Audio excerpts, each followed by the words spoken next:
सुंदर सुंदर कथाओं का श्रवण करेंगे। तो वही के सभी भक्त मिलकर के मेरे साथ जोर से चक्कर लगाना है। बोलिए बाबा बिहारी लाल की जय हो।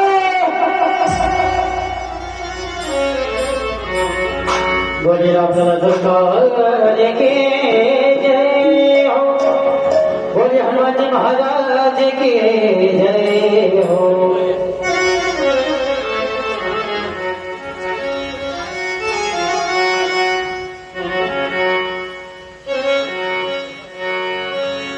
बिगड़ी मेरी शान, बिगड़ी मेरी,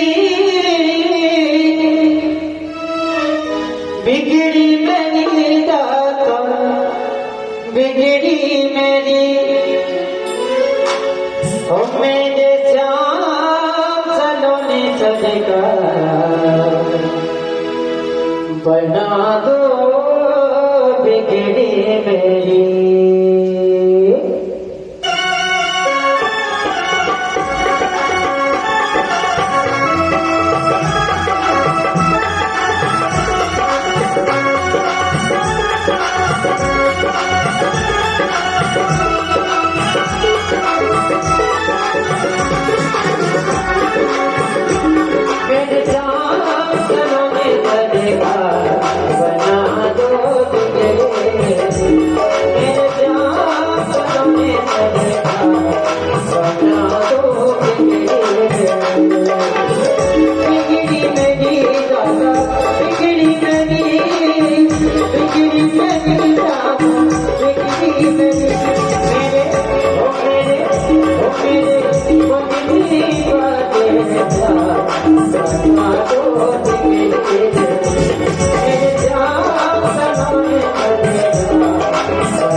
भगवत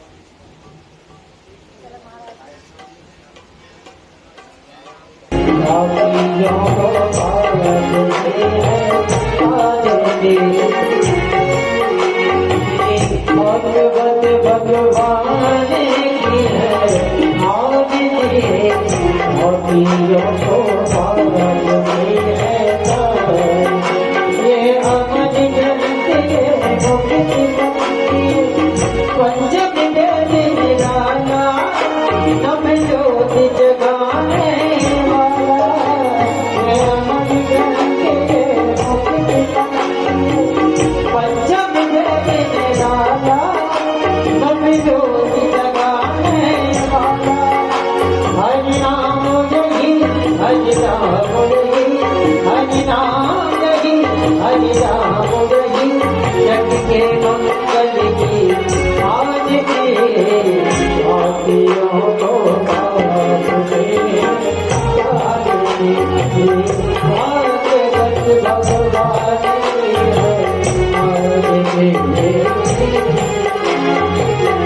आतियों को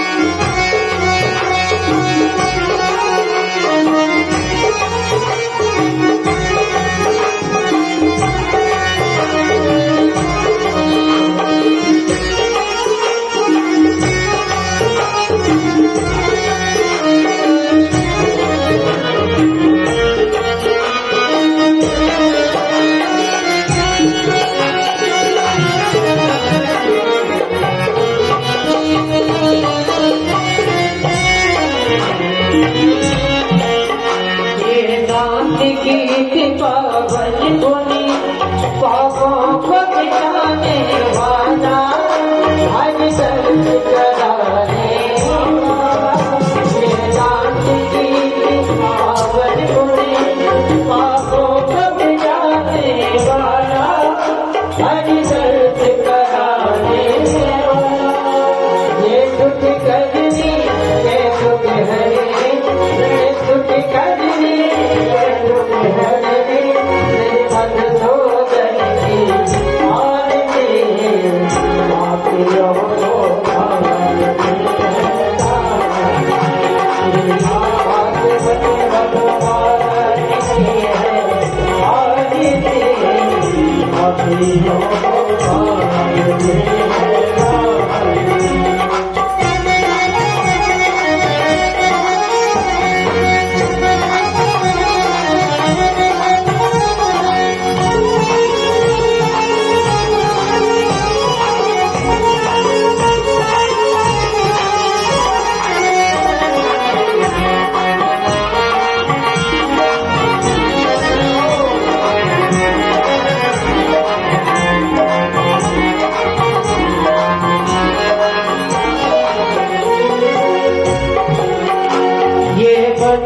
बोली सत्पंथी बोल सन्मार्ग बनाने वाला विजय को बनाने वाला बोल सत्पंथी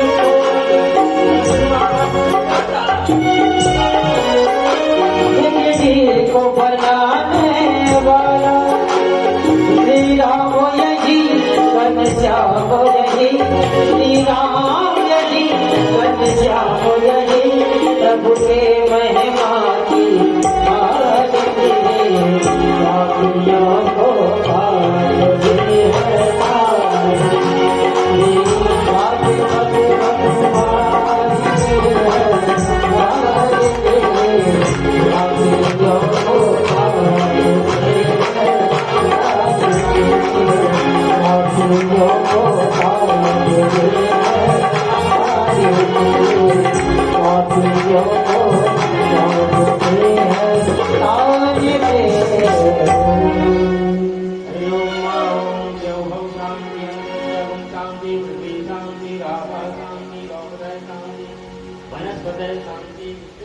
शांति सर्व शांति सर्व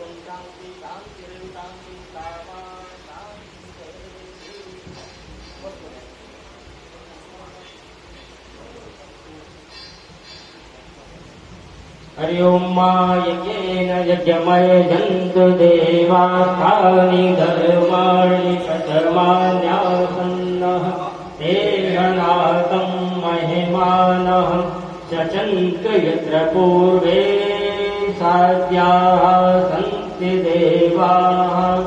हरि ओम एकदन्ताय विद्महे वक्रतुण्डाय धीमहि तन्नो दन्ती प्रचोदयात्। हरि ओम नारायणाय विद्महे वासुदेवाय धीमहि तन्नो विष्णु प्रचोदयात्। हरि ओम महालक्ष्मै च विद्महे विष्णुपत्न्यै च धीमहि तन्नो लक्ष्मी प्रचोदयात्। हरि ओम तत्पुरुषाय विद्महे महादेवाय धीमहि तन्नो रुद्रः प्रचोदयात्। हरि ओम गोपालाय विद्महे गोपीजनवल्लभाय धीमहि तन्नः श्रीकृष्ण प्रचोदयात्। हरि ओम अंजनीजाय च विद्महे वायुपुत्राय धीमहि तन्नो हनुमत् प्रचोदयात्। हरि ओम हंसाय च विद्महे परमहंसाय च धीमहि तन्नो श्रीगुरुदेव प्रचोदयात्।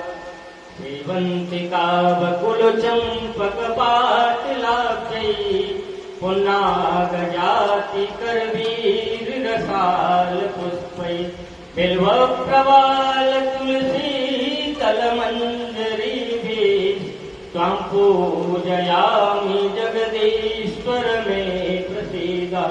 नाना सुगंध पुष्पाणि यथाकालोद्भवानि च पुष्पाञ्जलिर्मया दत्ता क्रियाण परमेश्वरः। नमः पुराण पुरुषोत्तमाय मंत्र पुष्पाञ्जलिं समर्पयामि। नमः। बोलो भागवत भगवान की जय। व्यासी महाराज की जय हो। सुखदेव जी महाराज की जय हो। हनुमान जी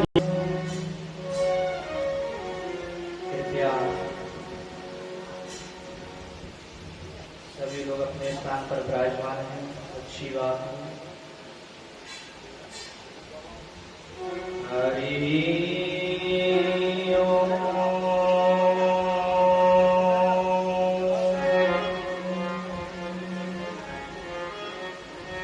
हरि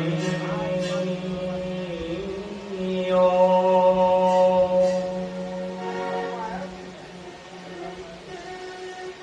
हरि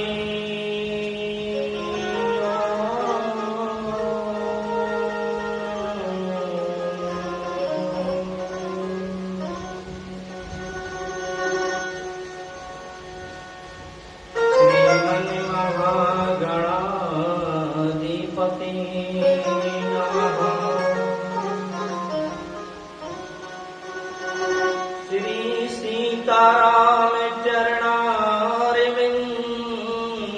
नमः। श्री राधा कृष्ण पदारविंदे नमः।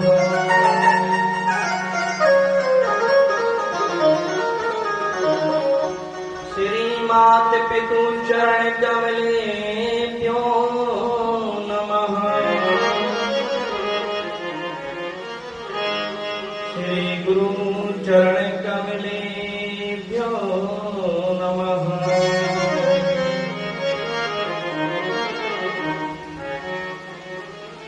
श्री राधा मेरी स्वामिनी मैं राधे तेरो दास। जन्म जन्म मोहे दीजियो श्री वृंदावन को।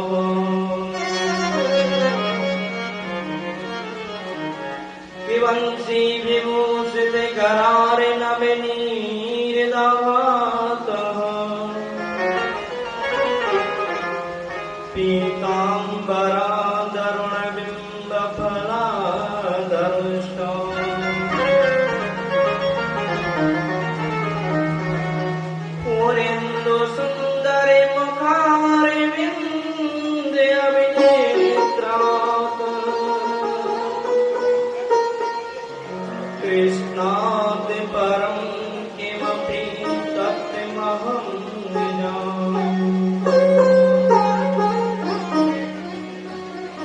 वर्णानामृतसंगानाम रसानाम च छन्दसामपि मंगलानाम च कर्तारो वन्दे वाणी विनायको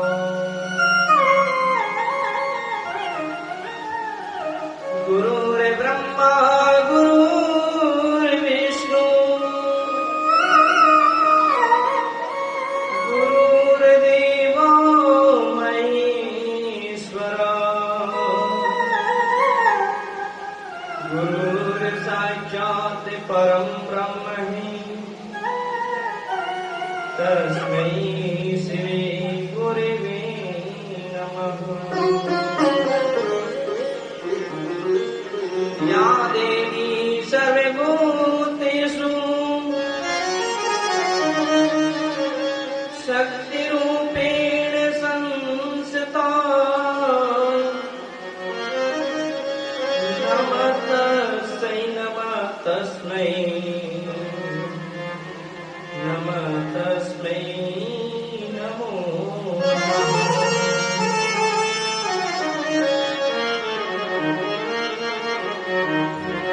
जय जय श्री राधा रमण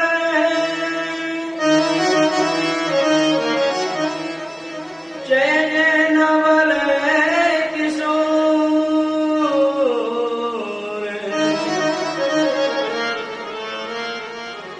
जय गोपी चित चोरे प्रभो जय जय माखने चोर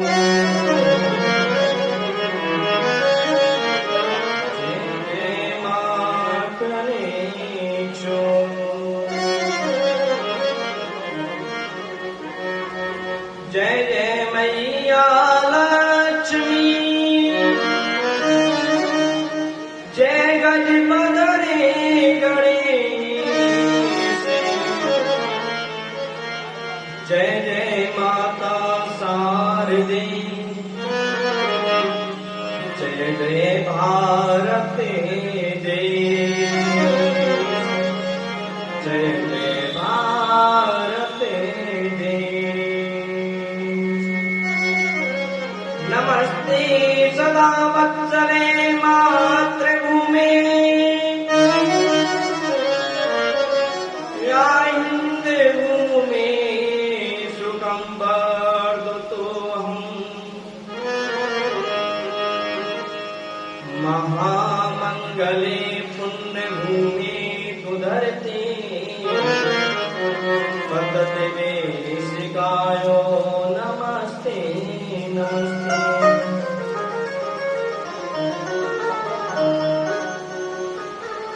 आए हनुमान विराजिए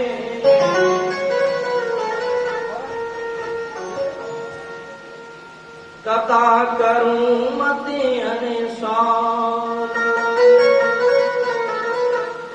प्रेम सहित गद्दी धरूं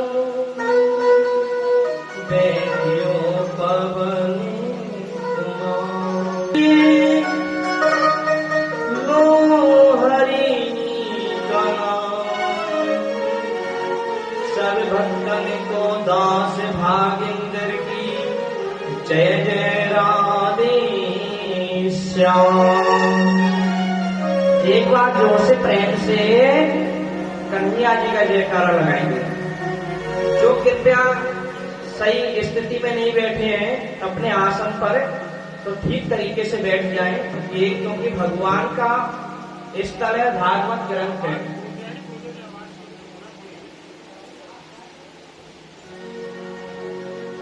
बोले बाके बिहारी लाल की जय हो, वृंदावन बिहारी लाल की जय हो।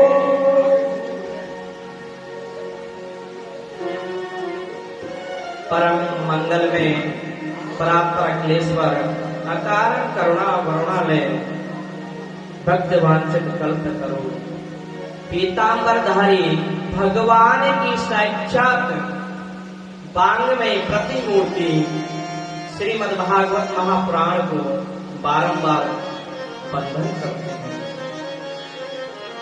श्रेष्ठ सर्वश्रेष्ठ स्थान पर विराजमान होकर जीव को अपना अनंत में ज्ञान से प्रकाश की ओर प्रकाशित करने वाले, जीव के समस्त दुर्गुणों को खत्म करने वाले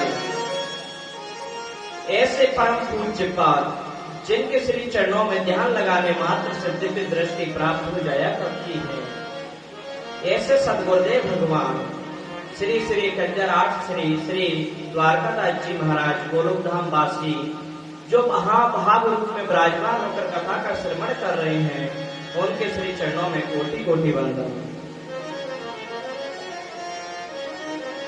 सारे संसार को अपनी प्रकाश से प्रकाशित करने वाले ऐसे स्थान ग्राम देवता श्री गोसाल सिंह बाबा के श्री चरणों में बारंबार कोटि कोटि वंदन। हमारे महाराज श्री महामंडलेश्वर श्री श्री कंजराट श्री श्री केशवदास जी महाराज, जिनकी पावन सन्निधि में कथा का आयोजन हो रहा है, महाराज श्री को भी मेरा कोटि कोटि वंदन। सारे संसार को, सारे विश्व को पोषित करने वाली, मंगल ही मंगल की करता दाता, दुख हरणी सुख करणी, भारत भूमि पर विचरण करने वाली इन समस्त गौ माताओं के श्री चरणों में मेरा कोटि कोटि वंदन। नीलमणि विषभ भगवान, जिनके चारों पैरों में पुरुषार्थ का वास है, जिनके दर्शन करने मात्र से जिनके हृदय में धर्म के लिए स्थान प्रकट हो जाया करता है, ऐसे नीलमणि विषभ भगवान को कोटि कोटि वंदन। यहाँ पर पूज्य पाद संत जन एवं प्रिय धर्म प्रेमी सज्जन, जो भगवान की, जिनके हृदय में भगवान का वास है, ऐसे श्रोतागण जो हमारे सनातन प्रेमी हैं, इन सभी श्रोतागणों को व्यास मंच की ओर से बहुत बहुत हार्दिक अभिनंदन वंदन है। एवं हमारे कलाकार भाई, संगीत में वाद्य वादक, इन सभी का भी हार्दिक अभिनंदन वंदन है। आइए हम कथा प्रारंभ करते हैं। एक बार जो आपके अंदर सुस्ती है ना, आलस आ रहा है, इसको दूर करिए। या तो भगवान की कथा सुनने आते हो तो कृपया ऐसे बैठे कि आनंदित रोमांच हो जाएं। आलस से तो पूरे जीवन भर है, 24 घंटे हैं, 4 घंटे आलस त्याग दीजिए। बोले वृंदावन बिहारी लाल की जय हो, श्री भागवत महापुराण की जय हो, भगवान वेद व्यास जी की जय हो, सुखदेव जी महाराज की जय हो, संत समाज की जय हो। दोनों हाथ उठा के जय जय श्री राधे।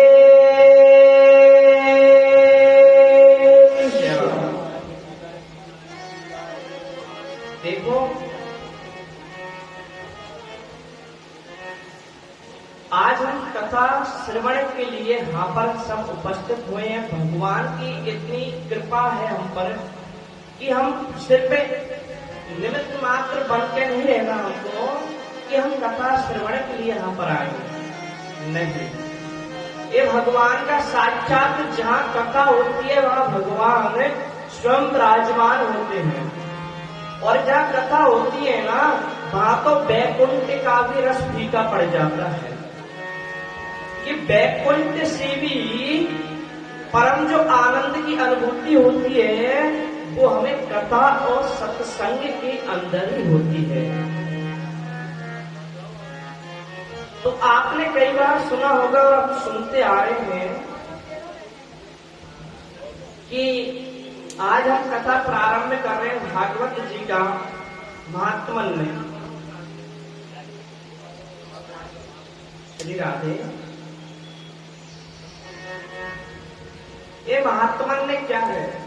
चलो, हमने शब्द सुना कि महात्मन ने भागवत कथा में आता है, हम सुनते हैं और चले जाते हैं। जिसकी स्वयं के द्वारा प्रशंसा ना की गई हो। भागवत एक ऐसा ग्रंथ है महाराज कि स्वयं की बड़ाई स्वयं नहीं करते। भागवत जी का जो महात्म्य है 10 अध्याय एक पद्म पुराण से लिया गया है। पद्म पुराण ने श्रीमद् भागवत महापुराण की प्रशंसा की है। अब जिसकी प्रशंसा अन्य पुराण करते हो तो आप समझिए कि वो पुराण नहीं, वो महापुराण है। यानी 17-18 पुराण है, लेकिन भागवत को ही महापुराण कहा गया, क्योंकि भागवत की स्तुति सारे पुराण करते हैं। इसलिए भागवत जी को महापुराण कहा गया।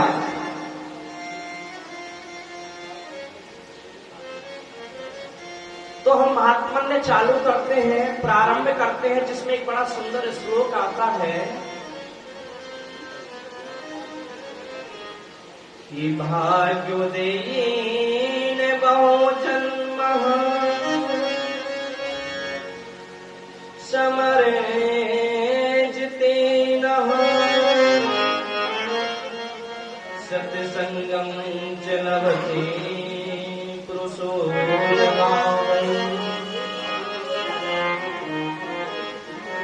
कि भाग्य उदयेन बहु जन्म समर्जितेन। श्री हरि जय।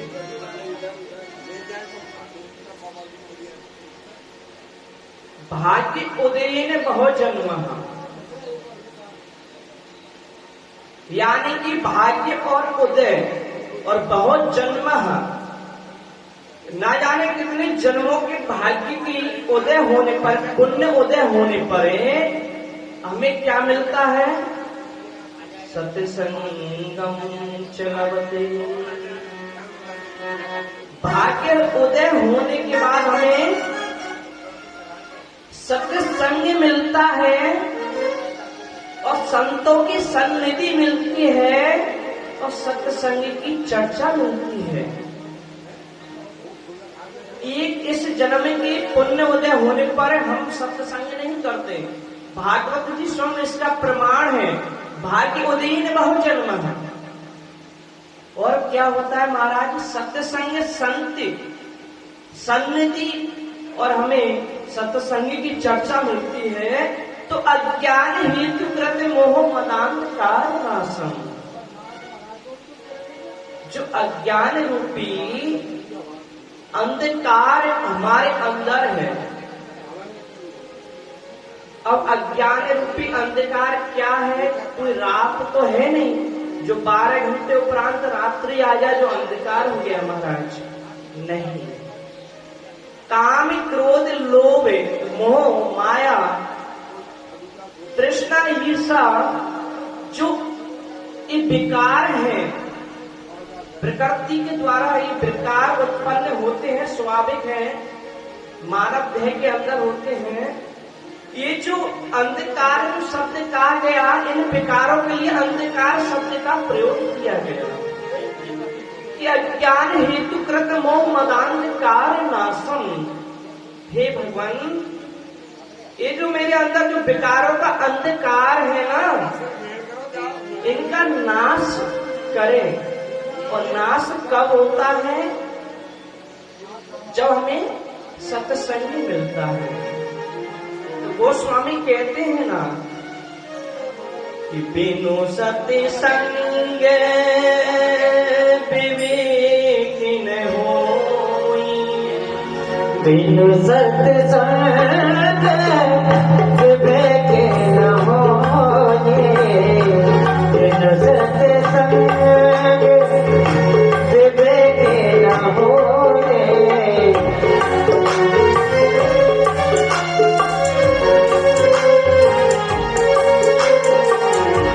बिनु सत्संग विवेक न होई। राम कृपा बिन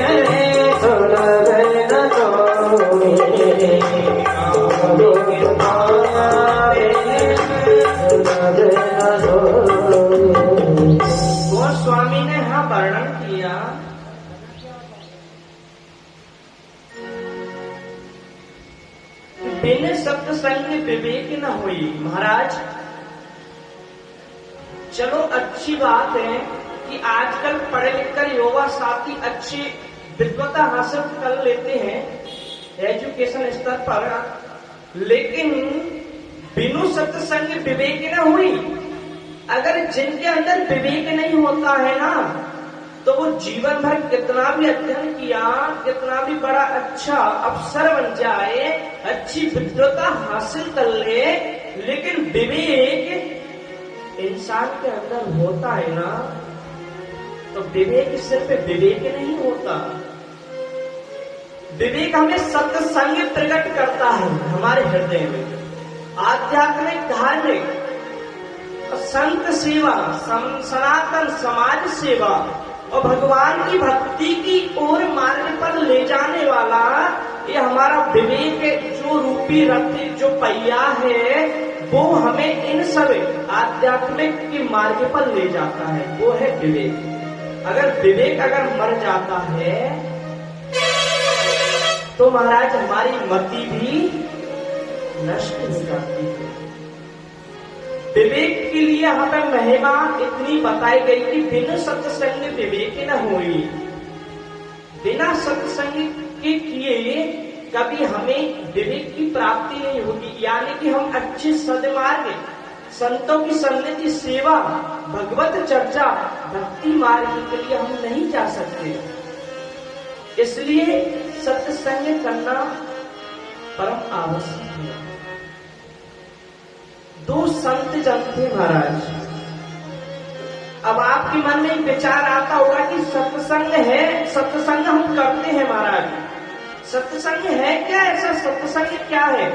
हम भजन करते हैं, लेकिन भजन से अधिक सत्संग है क्या? भजन करना और सत्संग में काफी अंतर है। भजन से अधिक सत्संग को महत्वता दी गई। दो संत थे, ध्यान से सुनना। एक थे भजनानंदी और एक संत थे सत्संगी। परस्पर मैत्री, मित्रता थी। एक दिन महाराज सत्संगी जो संत थे, उन्होंने भजनानंद संत को आमंत्रण किया कि हमारे कुटिया पर कल आप पधारें, भोजन प्रसादी वहां पर ही पाए। प्रातः काल स्वयं दूसरे दिन महाराज भजनानंदी संत उन संत के पास जाते हैं, भोजन प्रसादी पाते हैं। और संत ब्राह्मण को अगर हम भोजन प्रसादी भोज्य कराते हैं तो उनको दक्षिणा हम देते हैं। तो पहले दक्षिणा में क्या चलता था महाराज? कोई टका, दाम, रुपए ऐसा कोई आवश्यक नहीं था कि पहले के संतजन ही देते थे, नहीं। कई संतजन अपनी आयु भी संतों के चरणों में समर्पित करते थे। कई संतजन अपनी भक्ति, जितनी वर्षों की भक्ति की, उसका दशांश उनके लिए समर्पित कर देते थे। तो यही उसे भजनानंदी संत ने किया, भोजन प्रसादी खिलाई। कहा कि महाराज हम दक्षिणा स्वरूप में आपके लिए, मैंने मेरे जीवन में जितना भजन किया है उसका दशांश भजन का फल आपको मिल जाएगा, कि मैं आपको दक्षिणा में भेंट स्वरूप देता हूं। ठीक है, कोई बात नहीं। उन्होंने स्वीकार कर लिया। दूसरे दिन सत्संगी संत थे, उनको आमंत्रित किया महाराज, और वो भजनानंदी संत जी की कुटिया पर भोजन प्रसादी के लिए जाते हैं। भोजन प्रसादी कराई और उनको भेंट स्वरूप दक्षिणा में क्या दिया पता है? ध्यान से सुनना। सत्संग की आपको अच्छी महिमा बता देते हैं कि भजन से या सत्संग में क्या अंतर होता है। तो महाराज सत्संगी जो संत थे, उन्होंने कहा कि मैंने मेरे जीवन में जितना सत्संग किया है उसका किंचित, ज्यादा नहीं था, किंचित फल आपको प्राप्त हो। अब भजनानंद संत ने सोचा कि मैंने तो मेरा दशांश फल आपको दे दिया जीवन का, लेकिन आपने मुझे किंचित फल दिया। ये क्या बात हुई? आपको दशांश फल स्वतः ही मिल गया बिना भजन किए, और जब हमारा नंबर आया तो आप किंचित फल हमें भेंट स्वरूप दक्षिणा में दे रहे हो। तो संतों में तर्क हुई, तो उन्होंने कहा कि चलो इसका निर्णय भगवान ही करेंगे।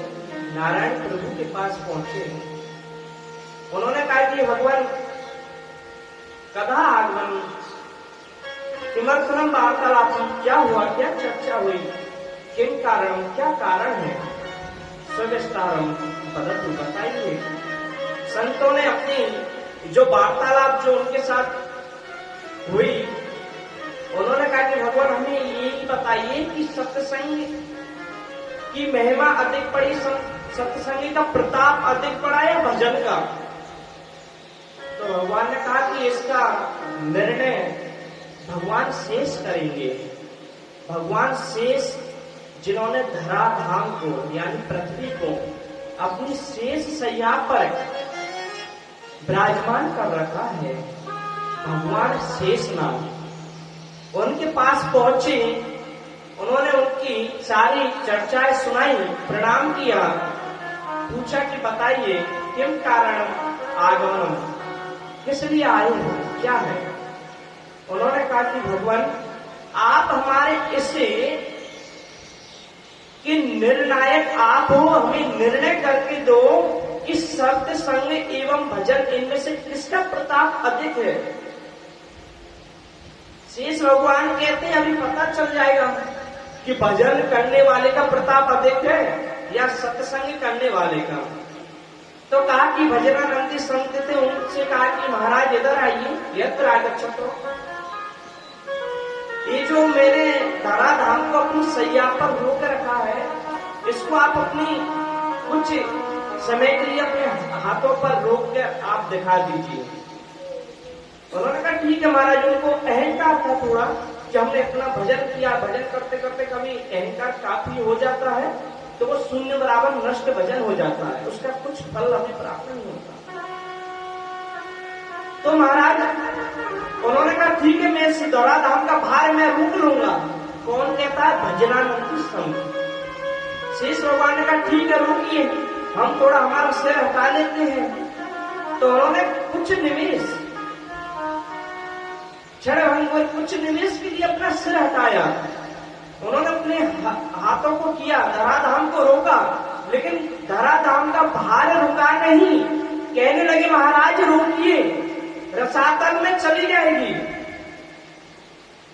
उनका प्रताप देख लिया कि भगवान आप कहते हैं हमने इतना भजन किया है तो आप में इतनी सामर्थ्यता शक्ति तो होगी, नहीं रोक पाए। सत्संगी संत थे, उनका नंबर आया, उनसे कहा कि आप इसका बाहर रोकिए, अभी निर्णय हो जाएगा किसका प्रताप अधिक है किसका नहीं है। तो महाराज सत्संगी संत थे, उन्होंने उस धराधाम का भार पूरा रोक लिया। जब तक शेष भगवान ने नहीं कहा, जब तक वो रोक के रखी थी। यहां पर भगवान ने निर्णय किया कि सत्संग की महिमा भजन से अधिक है, भजन के प्रताप से अधिक सत्संग का प्रताप है।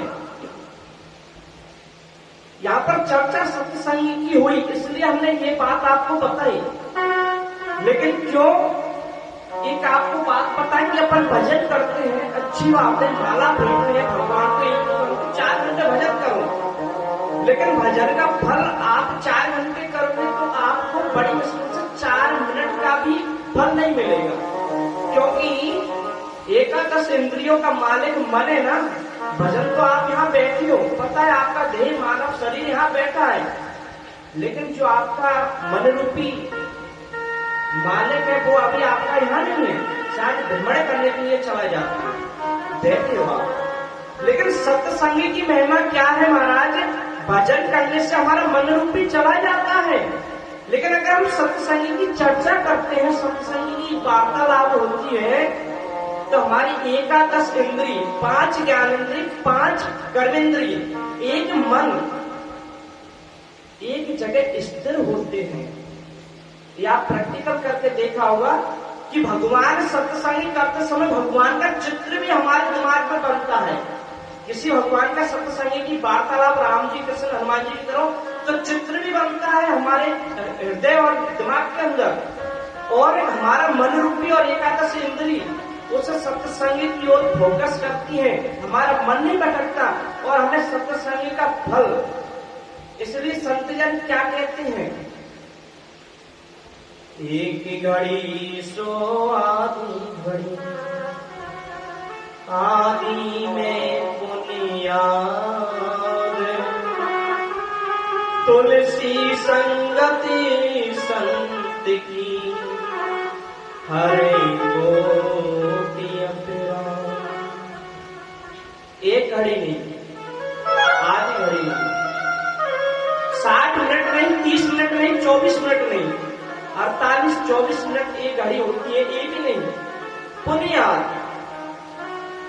भगवान ने पुनियाद कह दिया, छोड़ो। आधे का भी आधे का आधा हिस्सा सत्संग संत की संगति करो, इससे ही आपको अपने जीवन का फल मिल जाएगा। ये होती है सत्संग की महिमा। भजन से अधिक सत्संग की चर्चा करना। इसलिए कई बार हमने देखा है आजकल क्या चलता है, कई लोगों को सिटी ग्रामीण क्षेत्रों में तो नहीं होता, शहरों के लोगों को जब हमें छींक आती है ना तो कई लोग सॉरी बोलते हैं। लेकिन भगवान क्या कहते हैं पता है, राम राम सब कहे दशरथ कहे न कोई, जो एक बार दशरथ कहे कोटि जतन फल होए। बहुत से लोग कहेंगे कि महाराज हम तो राम जी का नाम छोड़ दें, कल से दशरथ जी का नाम जपें। आपने तो कहा था दशरथ जी का नाम जपो, लेकिन ऐसा नहीं है। यानी भगवान ने कहा कि दशरथ यानी हमारी 10 इंद्रिय, 10 इंद्रिय। आपको एक बात बता दूं, कभी आपकी 10 इंद्रिय एक साथ कभी नहीं होती।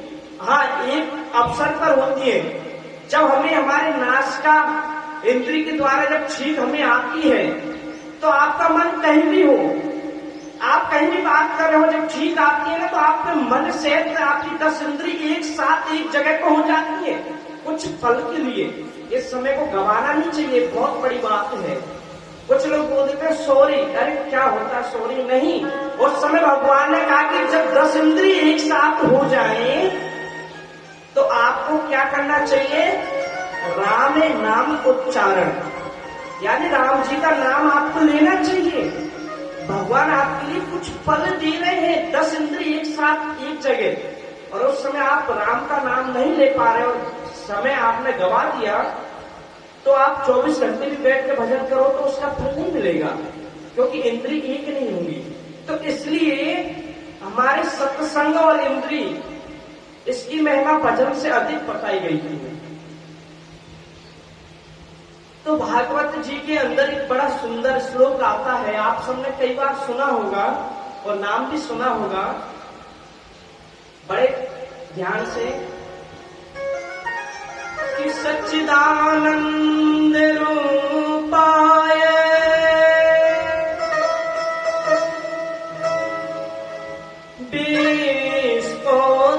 विश्वोत्पत्त्यादि हेतवे तापत्रय विनाशाय श्री कृष्णाय वयं नमः।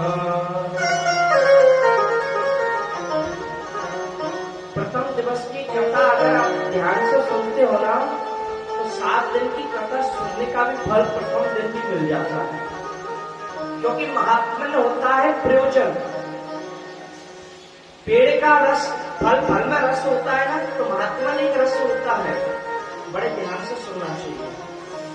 कि सच्चिदानंद रूपाय, भगवान ने कहा कि सच्चिदानंद रूपाय विश्व उत्पत्ति आदि हेतवे, यानी कि सच्चिदानंद हम कहते हैं कि भगवान सच्चिदानंद की जय। अब वो सच्चिदानंद भगवान कौन है? कोई भगवान अलग से तो है नहीं सच्चिदानंद के कि हम जय बोलते हैं। वो सच्चिदानंद आप और हमारे अंदर है। किस प्रकार है? सत्य चित्त आनंद। सत्य चित्त आनंद को अगर हम बोले तो सच्चिदानंद कहते हैं। महाराज सत्य क्या है, चित्त क्या है, आनंद क्या है? सत्य, सत्य को सत्य कहा जाता है। यानी भगवान कहते हैं कि प्रथम प्रारंभ मध्य अंतिम सृष्टि में भी सृष्टि का प्रारंभ हुआ और मध्य भी, और जब सृष्टि का अंत भी होगा तब सत्य ही बचता है। सिर्फ सत्य ही बचता है। सत्य भगवान आकाश में देखो तो आकाश में पोल देखो, वायु की तीव्रता देखो, पृथ्वी की गहराई देखो, जल की नमी देखो, ये क्या है? पंच महाभूत जो है ये क्या है महाराज? यही तो सत्य है। हमेशा सत्यम रामो विक्रय बारा धर्म सत्यम। हमेशा ही सत्य ही रहना ही जो भगवान ने सत्य कहा, अंतिम मध्य प्रारंभ में सत्य ही। और कहते भी है गोस्वामी,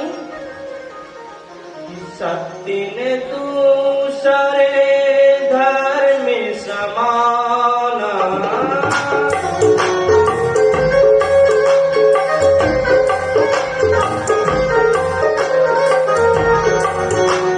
सत्य ने दूसरे धर्म में समाना,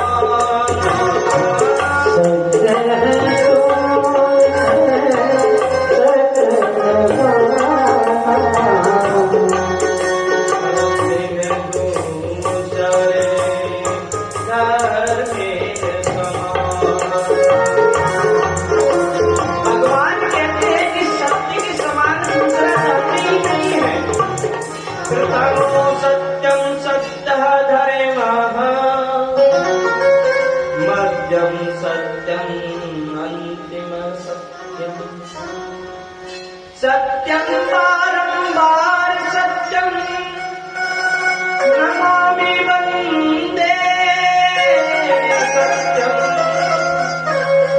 सत्यम परम धीमहि। क्या है सत्य? सत्य के समान दूसरा धर्म नहीं है महाराज। यही तो सत्य है, इसलिए तो इसको प्रथम धर्म असत्यम।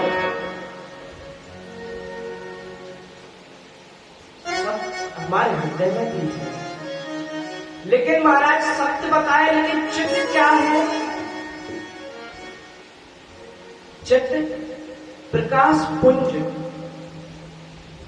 या अगर हम बोल सकते हैं लाइट, रोशनी।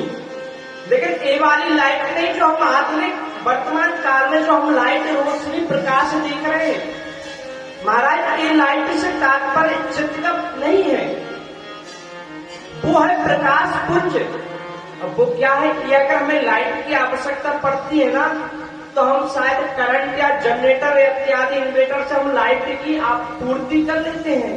ये तो हमें मानव नहीं तो बनाइए, लेकिन वो प्रकाश पुंज जिसको मानव कभी जीवन में बना नहीं सकता, भगवान परमात्मा का प्रकाश पुंज स्वरूप जो है वो है चित्त। और वो चित्त क्या है महाराज? हमारे नेत्रों के अंदर रोशनी है। अगर जन्म से कोई बालक अंधा हो जाए तो बताइए कि डॉक्टर रोशनी डाल दे। भगवान की इच्छा हो कि मुझे इसकी रोशनी वापस लेनी है तो जीवन में कितने प्रयास कर लो, लेकिन रोशनी नहीं मिलती।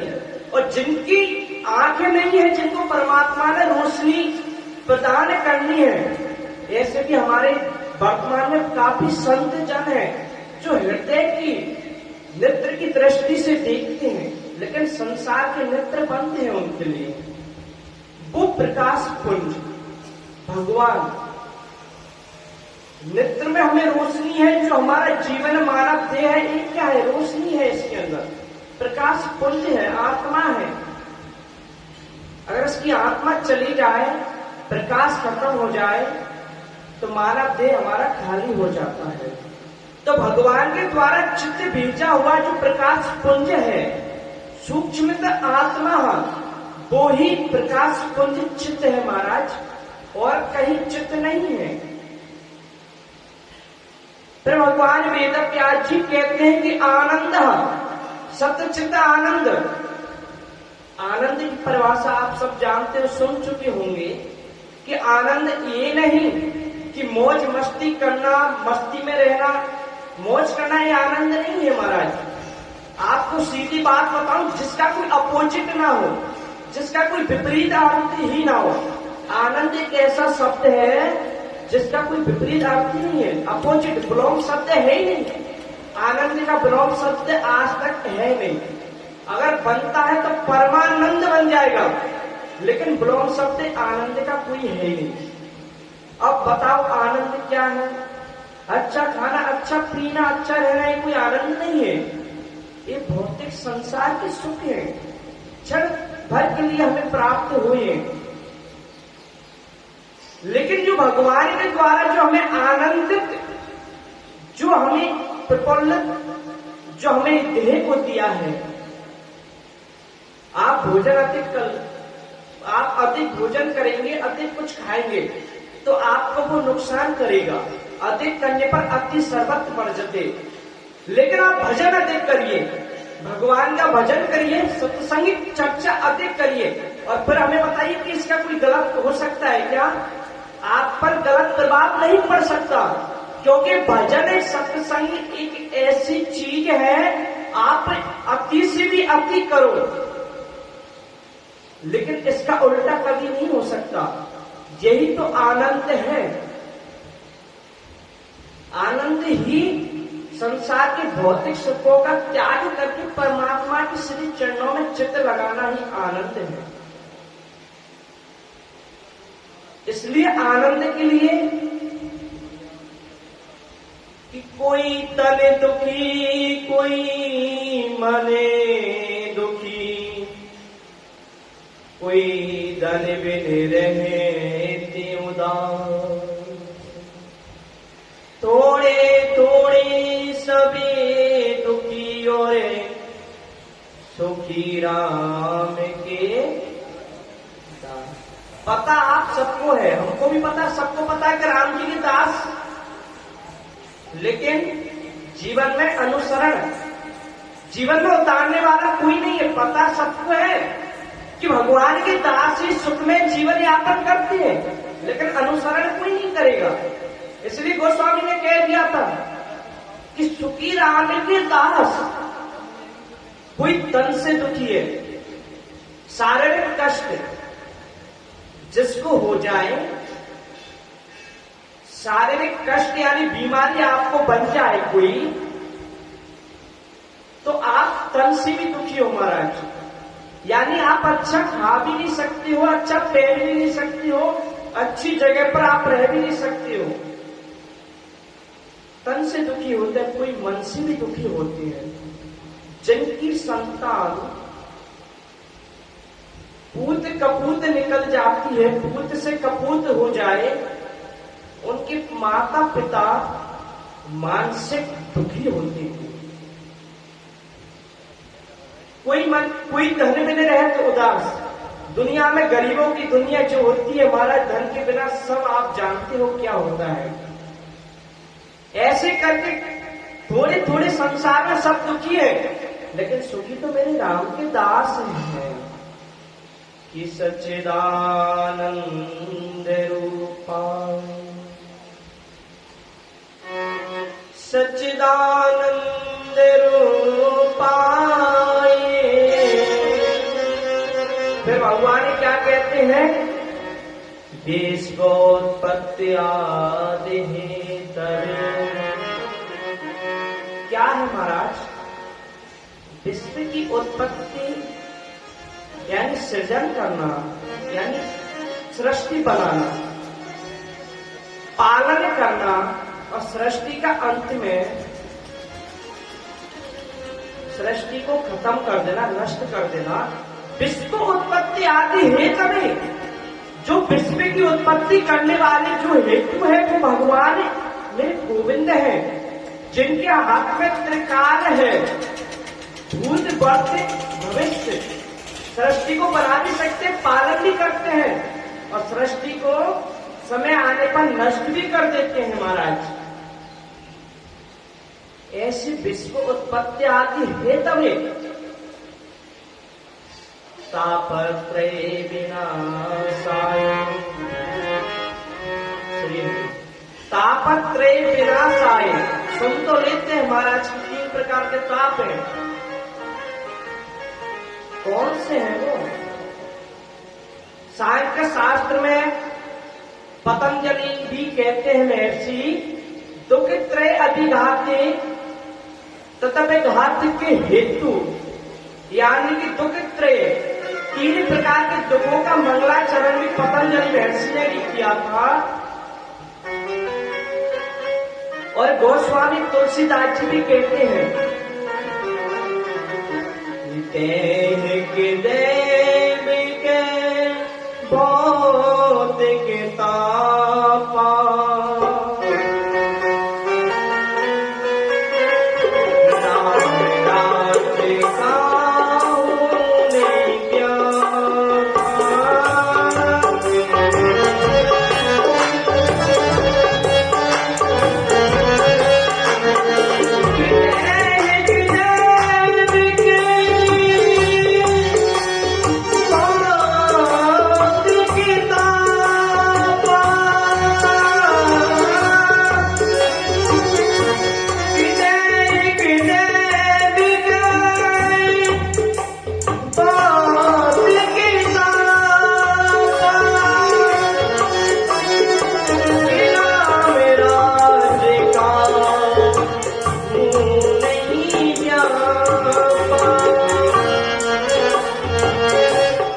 के भौतिक तापा, यानी राम जी का राज्य का मतलब ये नहीं कि त्रेता युग में ताप नहीं महाराज। राम राज्य का मतलब है कि जो राम जी का भक्त है उसके ऊपर राम जी का राज्य तो है, और किसका है? कोई संसार का है क्या? राम राज्य में 3 प्रकार के जो दुख है ना, वो हमें स्पर्श नहीं कर पाते। यानी कि कौन से? दैहिक, दैविक और आध्यात्मिक भौतिक। यानी आध्यात्मिक बोलते भौतिक, दैहिक, दैविक और भौतिक। यानी कि दैहिक शारीरिक मानसिक कष्ट जो दुख होते हैं, दुर्विधा शरीर और मानसिक कष्ट हमें मिलते हैं। दैविक देव पितृ यज्ञ आदि के द्वारा, देवता के द्वारा जो हमें दुख मिलते हैं महाराज। भौतिक तापा, संसार के तापों को तो आप जानती हो कि प्रतिदिन आपको संसार में रहना है तो दुख ही प्रकट होंगे। लेकिन जो मेरे ठाकुर जी का भजन करता है ना, उसको ताप नहीं सका। तापत्रय विनाशाय श्री कृष्णाय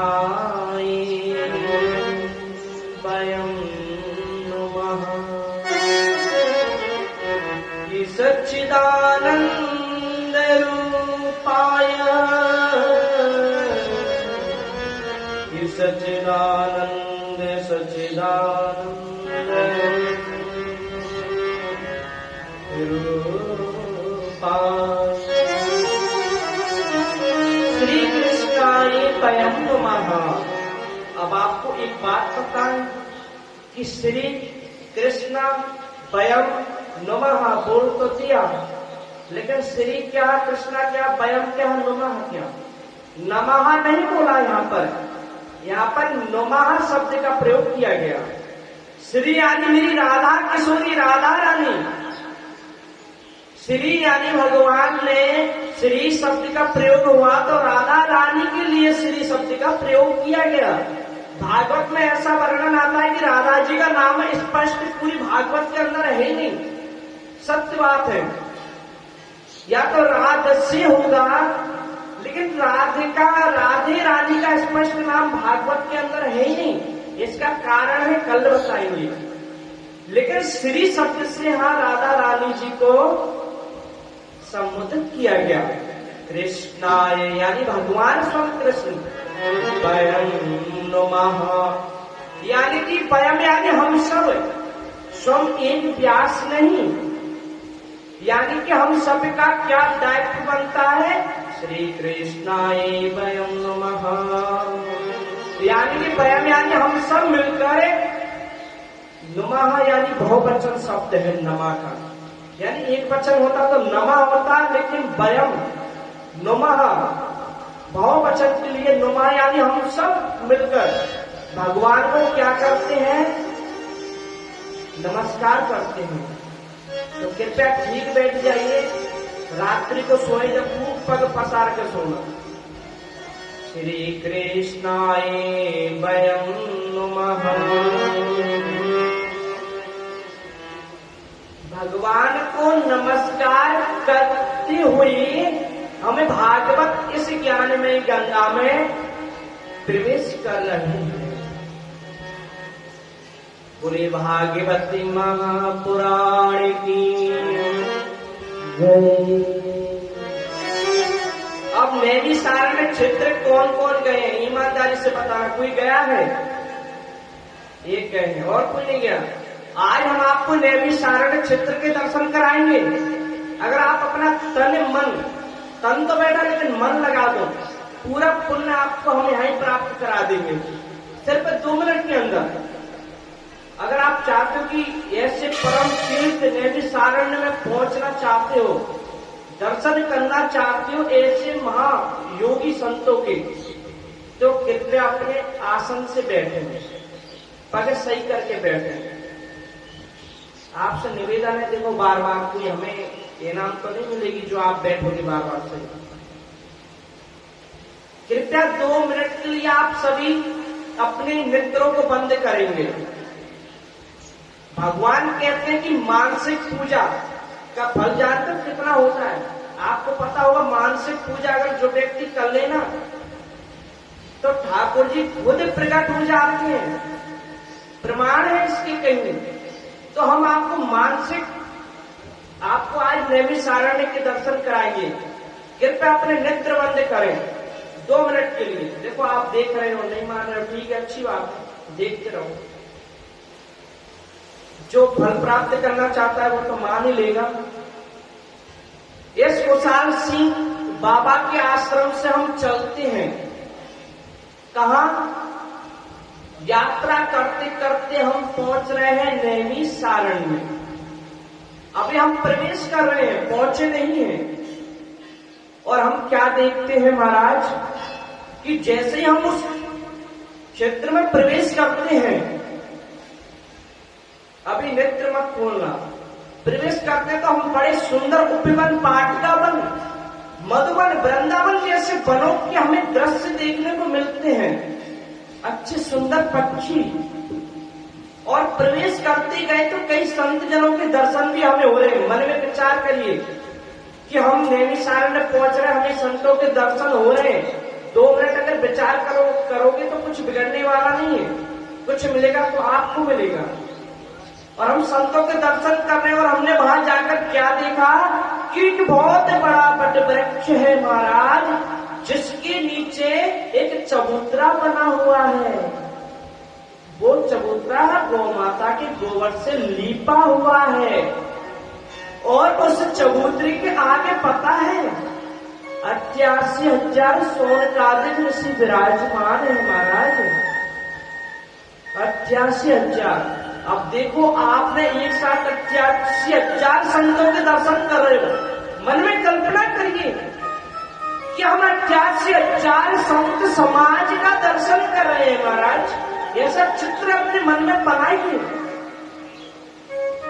और उस चबूतरे को देखिए जो पीपल का वृक्ष है और उसी सोनकादिक ऋषि मंडली के मध्य महाराज व्यास जी के परम शिष्य सूत जी महाराज का आगमन हुआ और सब बोलेंगे सूत जी महाराज की जय हो।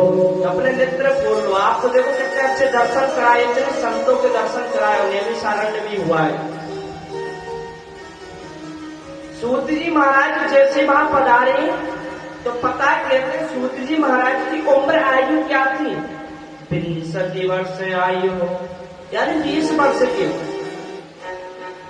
और 88,000 सोनकादिक ऋषियों ने जब सूत जी महाराज को देखा तो खड़े हो गए और महाराज खड़े होकर सोनकादिक ऋषियों ने उनको दंडवत प्रणाम किया। सूत जी महाराज ने कहा कि सुनो भगवान, आप जो मुझे प्रणाम कर रहे हो ना मुझे अच्छा नहीं लगा, क्योंकि आपकी आयु चतुर्युगी, यानी आपके जीवन में 4 युग बीत गए, 4 लाखों वर्ष की उम्र की हो आप, और आप मुझे प्रणाम कर रहे हैं छोटे से बालक को। तो सोनकादिक ऋषियों ने बहुत सुंदर जवाब दिया कि धन वृद्धा बल वृद्धा आयु वृद्धा तते विचे ये सर्वे अपि ज्ञान वृद्धश्च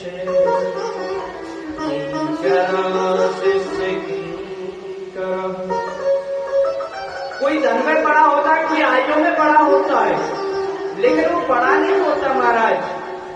किंकरा शिष्य किंकरा, यानी जो विद्वान है, बुद्धिमती, बुद्धिमान विद्यमान है, वो सबसे बड़ा योग्य माना गया है, ना कि धनवान नहीं, बलवान नहीं। किसको माना गया है?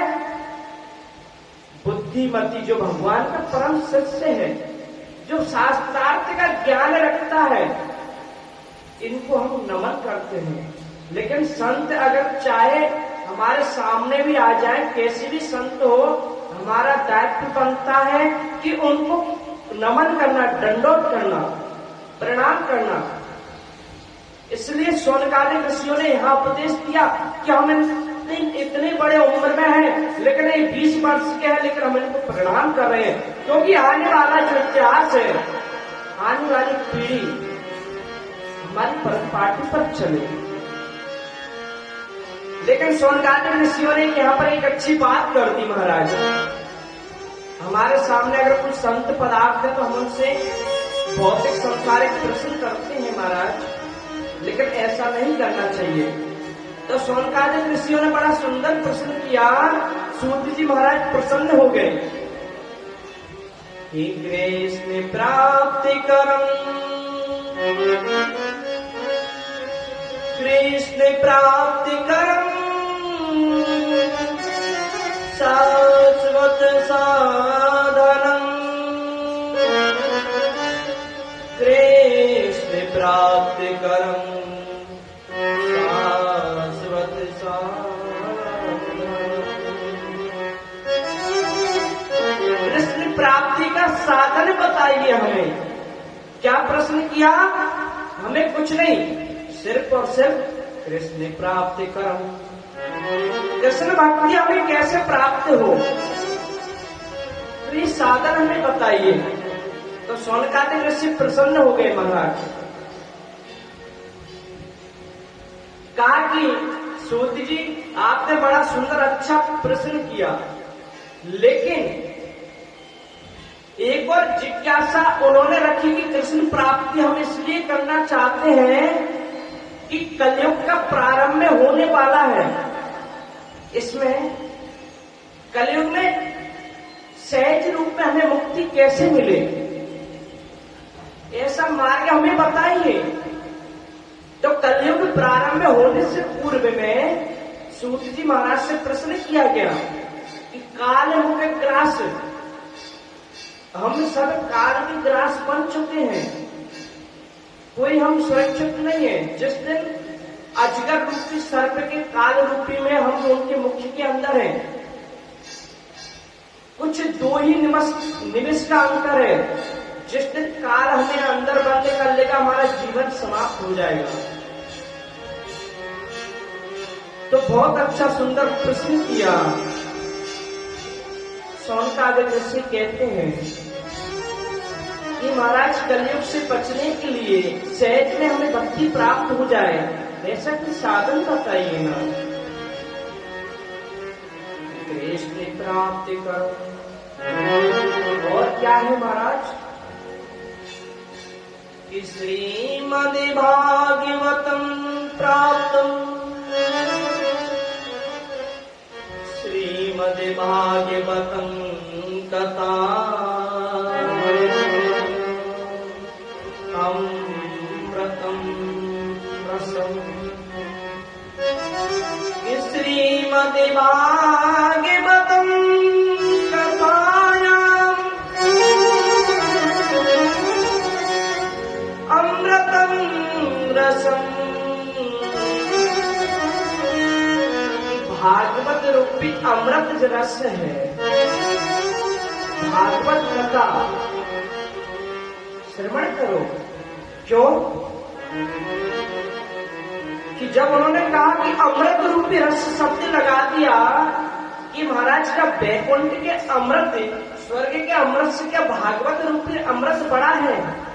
उन्होंने कहा हाँ महाराज। एक बार राजा परीक्षित को जो सुखदेव की कथा रसपान करा रहे थे, उस समय वैकुंठ के देवता भी आ गए, कहा कि महाराज स्वर्ग का अमृत आप ले लो और भागवत रूपी अमृत हमें दे दो। तो सुखदेव जी ने मना कर दिया कि आप इसके लायक नहीं हो। एवं विनिमय जातो सुधाराज्ञा पिपासो वयं सर्वम, पिपासो वयं सर्वम, यानी हम सब इस भागवत रूपी रस के प्यासे हैं। पिपस्यामो वयं सर्वम श्रीमद् भागवतम। सुखदेव जी ने मना कर दिया, क्योंकि वैकुंठ का अमृत हमें दीर्घ जीवी बनाता है और भागवत रूपी अमृत हमें दिव्य जीवी बनाता है। यह अंतर है। अब दीर्घ जीवी और दिव्य जीवी, भागवत रूपी हमें दिव्य यानी भगवान का दिव्य जो जन पार्षद होते हैं श्री चरणों के रजदास, वो हमें स्थान मिलता है। एक बार यही विचार किया गया, सारे ग्रंथ एक तरफ रखे, भागवत जी को एक तरफ रख दिया महाराज, लेकिन देवताओं ने इसका निर्णय करवाया तो भागवत जी का जो पलटा था, एक तरफ का हिस्सा, उसमें अधिक भाग था, वो नीचे हो गया, अन्य ग्रंथ ऊपर उठ गए। लवण्यानि जातानि गौरवेण इदं महे, यानी लवण्यानि जातानि गौरवेण इदं महे, सारे ग्रंथ ऊपर उठ गए, भागवत जी का पलड़ा जो था वो भारी हो गया। तो देवताओं ने विचार किया, ब्रह्मा जी ने निर्णय किया कि भागवत कोई साधारण पोथी नहीं है, एक क्या है, इस साक्षात भगवान का वांग्मय स्वरूप है। महाराज एक बार क्या हुआ कि देव ऋषि नारद जी भ्रमण करते करते रास्ते में जा रहे थे। उनको रास्ते में ब्रह्मा जी के मानस पुत्र सनकादिक ऋषि मिल गए। उन्होंने पूछा, हे देवर्षि नारद, नारद जी को जब चिंतित देखा तो उन्होंने प्रश्न किया कि नारद जी आप इतने चिंतित कैसे हो? कोई कारण होगा, कारण हमें बताइए। तो नारद जी से प्रश्न किया, उन्होंने पूछा कि मैं आप ही के पास आ रहा था कि कथम ब्रह्म दीन कुत चिंता तरो भवान। हे ब्राह्मण देव, क्या चिंता है जो आप इतने व्यथित हो, जो इतनी तीव्र गति से जा रहे हो? नारद जी ने प्रणाम किया कि हम आपके पास आए हैं। क्यों? कि नारद जी कहते हैं कि मैं धराधाम पर भ्रमण के लिए गया, मेरी इच्छा हुई कि जाकर देखता हूं, काफी वर्ष हो गए कि मैं धराधाम पर भ्रमण करने के लिए जाऊं। तो क्या हुआ, गए तो अच्छी बात है, लेकिन मैं गया, लेकिन बाहर जो मैंने सोचा वो धराधाम पर मुझे मिला नहीं। नारद जी कहते हैं, अयम तो पृथ्वी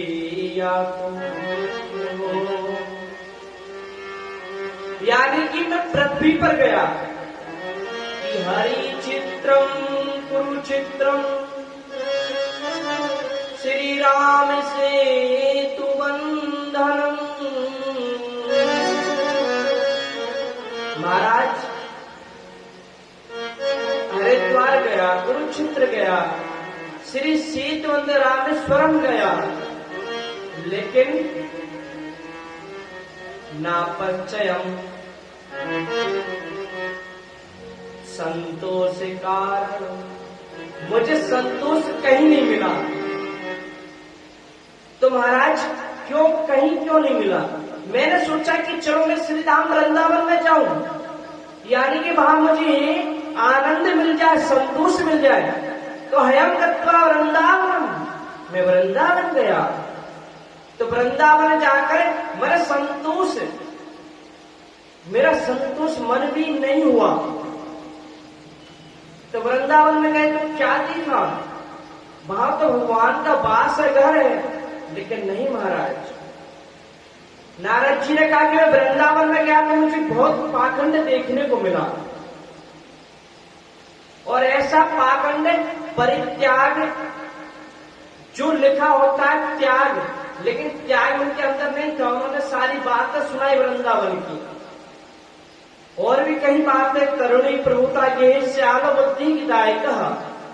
उन्होंने बताया कि कलयुग के अंदर है तरुणी प्रभुता की है, यानी कि जो हमारी कन्या विक्रय हो, यानी कन्याओं का क्रय विक्रय किया जा रहा है महाराज। यानी इतना धराधाम पर कलयुग बढ़ गया।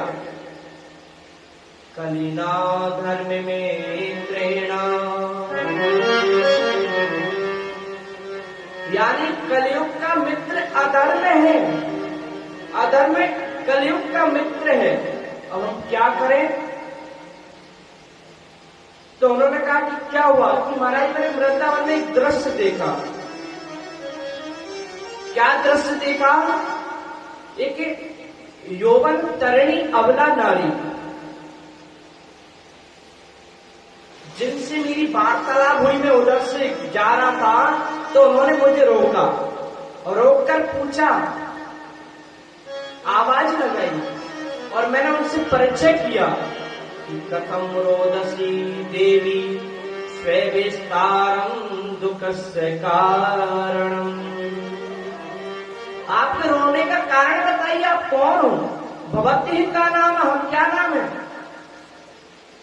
तो भक्ति महारानी ने कहा कि हयम भक्ति, मेरा नाम भक्ति है, जन्मना द्रविड़ से, द्रविड़ देश में जन्म हुआ, किंचित किंचित महाराष्ट्र में पली पोसी बड़ी हुई, गुजरात में आई तो मुझे बुढ़ापा हुआ, सम्मान भी मिला, लेकिन मैं वृंदावन जब पहुंची, पुनः वृंदावनम गत्वा, तो पुनः अबला, यानी मैं पुनः तरुणी हो गई। लेकिन विषय यह है कि जो मम पार्श्व दो, जो मेरे पास में जो लेती हुए हैं वो मेरे पुत्र हैं ज्ञान वैराग्य। इनको बुढ़ापे ने यानी कलयुग ने इनको जकड़ लिया, तो इसका कारण बताइए। तो नारद जी ने काफी गीता पाठ किए, काफी मंत्रोच्चारण किए, लेकिन कुछ नहीं हुआ। तो इतने में सनकादिक ऋषियों से चर्चा हो रही थी, तो बस सनकादिक ऋषियों ने कहा कि इसका एक ही उपाय है, श्रीमद् भागवत कथा। अगर भागवत कथा अगर आप सुनाते हो, इनको रसपान कराते हो, तो ज्ञान और वैराग्य है इनका बुढ़ापा दूर हो जाएगा, भक्ति की कष्ट की निवृत्ति हो जाएगी। तो ज्ञान वैराग्य के लिए महाराज नारद जी ने प्रयास किया, सनकादिक ऋषि कथा प्रवक्ता बने, नारद जी यजमान बने और कथा प्रारंभ की। इसी प्रकार जब कथा का प्रारंभ हुआ तो आसन लगाए गए, ज्ञान वैराग्य भक्ति तीनों वहां आए और कथा सुनते सुनते 1, 2, 3, चतुर्थ दिवस, सप्तम दिवस में उनके ज्ञान वैराग्य का बुढ़ापा दूर हुआ, भक्ति महारानी के कष्ट की निवृत्ति हुई। और भक्ति महारानी जैसी कथा हो रही थी तो भक्तों से भगवान से आकर पूछा, नारद जी सबसे आकर पूछा कि अयम पुत्र दृष्टांत। महाराज जब कीर्तन होता है तो भक्ति महारानी प्रकट होती है।